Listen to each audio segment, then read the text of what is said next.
Hilo ndio ambalo nilikuwa nasema kwamba sisi kama wafanyabiashara tuendelee kuwa na utulivu, kwa sababu serikali yetu ni sikivu, ni tulivu, lakini tumeweza kuwasiliana nayo kwamba tunaomba msukumo uongezeke, kwa sababu spidi tunayoiona sio ambayo tulikuwa tunategemea. Tupo nje ya wakati, nje ya mkataba. Kwa hiyo huku nje kimsingi tupo kata misingi, kwa sababu soko letu limekuwa sasa limekaa tofauti. Hatuna sehemu ambayo tunaweza kusema tunatunzia chakula.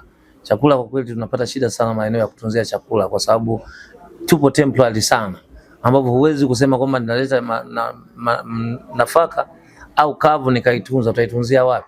Kwa hiyo tunategemea kuja na vikapu kuweka mezani na kufanya biashara ya leo na kesho kuja na vikapu vingine. Kwa hiyo maghala yetu hapo nyumbani kwetu, kwa hiyo kidogo inaleta changamoto, hususan gharama kwa walaji kutokushuka sana bei kwa sababu ya hiyo changamoto ambayo tuko nayo. Kwa hiyo tunaiomba sana serikali iweze kusimamia hilo, tuweze kupata majibu yaliyo sahihi kwamba kwa sasa tunaongezewa muda gani wa kukaa nje, kwa sababu tupo nje ya mkataba, lakini bado hatujapata majibu sahihi kwamba lini sasa mradi wetu utakuwa umekamilika wa soko letu la Majengo. Na jambo la mwisho niseme tu kwamba kulingana na template ambayo tunayo, tuna changamoto kubwa sana ambayo watu wamechukua mafursa kuja kuvamia maeneo ambayo si rafiki, ambayo ndio imefanya kwamba watu wakate mtaji wao kwenye meza zao zile ambazo tuweka mipaka tuweze kufanya biashara.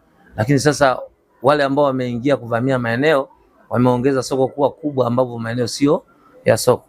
Kwa hiyo kwa wale wafanyabiashara ni waombe sana wawe wavumilivu katika hilo, kwa sababu sisi sote ni binadamu, wote tunatafuta riziki, lakini tuangaliane kwamba ni namna gani tunaweza kufika pale tunapotegemea kufika. Japokuwa tunazozwa sana, tunaumia, lakini sasa kama viongozi hatuna budi kusema kwamba kimsingi tunalifanyia kazi kuhakikisha kwamba mipaka italindwa na itasimamiwa.